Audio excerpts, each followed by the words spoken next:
Ledyard was 5 months old when he was rescued by the David Sheldrick Wildlife Trust in Tsavo East National Park in Kenya. He was found with 2 bullet wounds on both his back legs. A bullet had shattered his right femur, and another had penetrated his left foot. When he was rescued, he was dehydrated, starving, and struggling to walk on the brink of death. Now, we don't know who shot him or why, but we do know that this is one of millions of incidences in which an elephant is injured or killed by us humans. Most of the time, elephants are killed for their ivory, and every day, about 100 elephants are killed. To put that in perspective, that's 1 elephant every 15 minutes. So for the time it takes you to drive to work or get ready for bed, an elephant is killed. For the time it takes you to eat dinner, 2, 3, or even 4 elephants have been exploited from human greed. We are in the elephant poaching crisis, and we need to stop it. Why are humans oftentimes on the bad side of Mother Nature? Why are 99% of the 28 million elephants from a couple centuries ago dead now? How did we get here? Ivory is a pearly white material from the tusks of elephants and has been used and crafted into art and other trinkets since 5500 BC. By 1600 BC, ivory carving had become a tradition and a Chinese cultural staple. However, it wasn't until the 20th century when ivory trading really started to boom. In the early 1900s, there was an ivory frenzy where shooting and killing an elephant was the height of manliness for wealthy Westerners. Ivory was used for piano keys, billiard balls, religious art objects, and other expressions of exotic wealth. To help you visualize the amount of elephants that died, imagine you're on a safari in Africa, and in every direction you look, you see elephants. A herd to your right has 20 elephants, the herd to your left has 5, but right in front of you, you see 30 elephants gulping down water at a river just 100 feet away. That was Africa, 200 years ago. Now, you might be driving in a Jeep for 10 minutes until you see the next herd of 2 or 3 elephants. So by 1913, America was consuming approximately 200 tons of ivory per year. And the elephant population had dropped from 28 million to 8 million. By 1989, there were only 600,000 elephants left. And later on that year, the Convention on International Trade in Endangered Species banned ivory trading altogether. However, the Convention on International Trade in Endangered Species, also known as CITES, allowed the sale of 55 tons of ivory from 3 African countries to Japan just a decade later. This same CITES in 2008 allowed the sale of 120 tons of ivory from 4 African countries to Japan and China. The problem with legalizing ivory, even for a single sale, is that the ivory that is legal and the ivory that is illegal can't be monitored.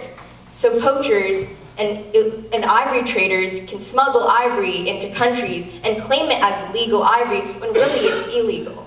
And ivory vendors, for the most part in Asia, can sell illegal ivory and claim it as legal ivory as well. A drive for status is what drives the demand for ivory. Many people in Asia believe that ivory represents social status and wealth, embedded into Chinese culture with a value driven by its rarity. Many young people use ivory to project an image of high social standing. For example, this family. The man in this photo bought these pieces for $50,000 and $70,000 respectively. The larger of the two is being given to his friend in Shanghai, who's a successful entrepreneur. Many Chinese, like him, view purchasing ivory as an affirmation of their success. And ivory traders take advantage of this demand and hire poor, desperate Africans to do their dirty work of poaching the elephants. Poachers are often barely able to pay for their food and necessities and rely on their earnings from ivory traders.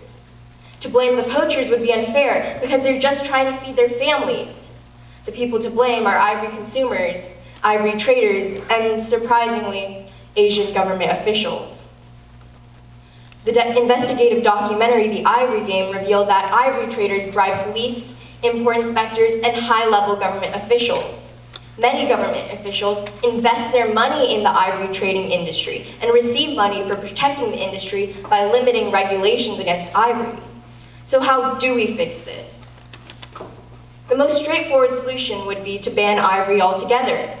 In fact, China placed a ban on ivory on December 31st of 2017. Prices have dropped.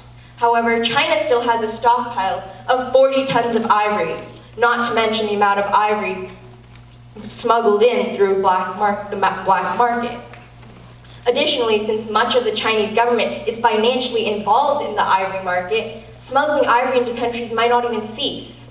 So we need to combine a ban with other different strategies in order to secure elephant safety.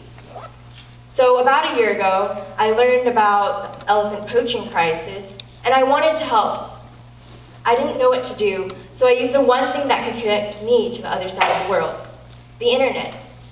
I created an online business called Ivory Teas, selling apparel to help save the elephants.